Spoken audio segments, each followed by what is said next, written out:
Это самое удачное тесто для пиццы, которое я готовила. Тесто настолько воздушное, что его хочется есть даже без начинки. Также это тесто подойдет для булочек и для хлеба. Всем ассаляму алейкум, добро пожаловать на мой канал. Давайте начнем. Описание и количество ингредиентов, как обычно, оставлю под видео. В миску вливаю теплую воду, добавляю сахар и дрожжи. Все хорошенько перемешиваю. Если вы не уверены в своих дрожжах, можете оставить их на 5 минут. У меня дрожжи проверены, поэтому сразу добавляю соль и муку. Пока вы смотрите это видео, напишите, пожалуйста, в комментариях, из какой страны или города вы меня смотрите. Просто интересно знать, куда попало мое видео. Сначала перемешиваю лопаткой, потом немного собираю тесто руками. По времени занимает это около 2 минут.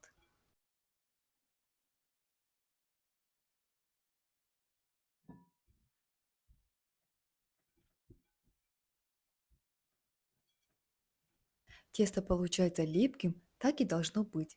Долго вымешивать не нужно. Накрываю тесто и отставляю в теплом месте на полчаса.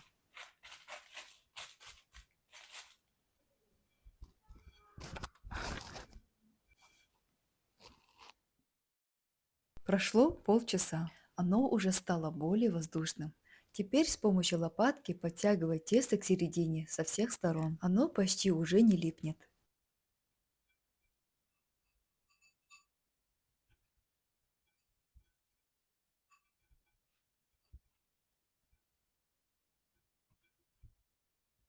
Снова накрываю и оставляю еще на полчаса.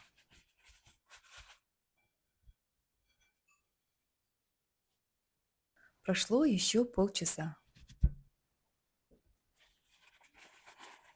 Посмотрите, уже заметно, что наше тесто поднялось. Делаю пальцами углубление и вливаю растительное масло.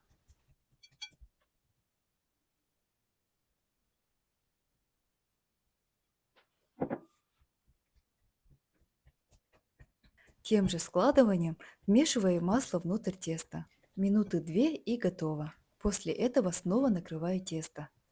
Это тесто лучше готовить заранее.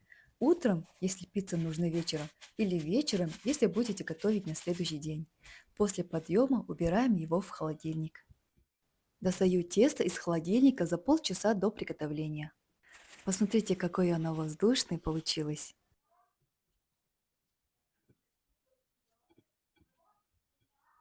Я делала двойную порцию, поэтому делю тесто на 4 части.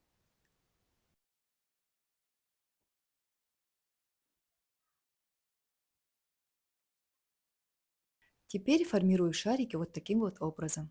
За счет масла они совсем не липнут к рукам.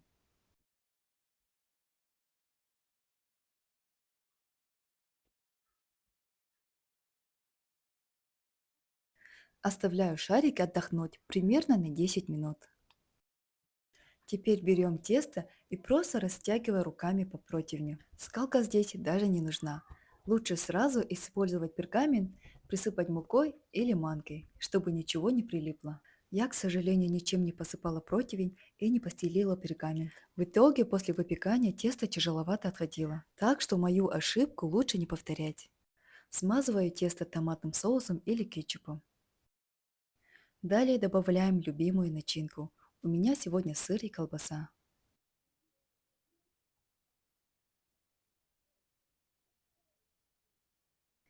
Не обращайте внимания, как нарезана колбаса. Сегодня мне помогала дочка. Выпекаю пиццу на максимальной температуре, примерно 10 или 15 минут. Обычно я пеку на нижнем уровне духовки, но вы ориентируйтесь по своей, ведь у всех она разная. Наша пицца готова. Посмотрите, какое мягкое и нежное тесто получилось внутри. Хоть оно и тонкое, но очень мягкое. Спасибо, что досмотрели это видео до конца. Желаю всем мира над головой и приятного аппетита. Ассаляму алейкум.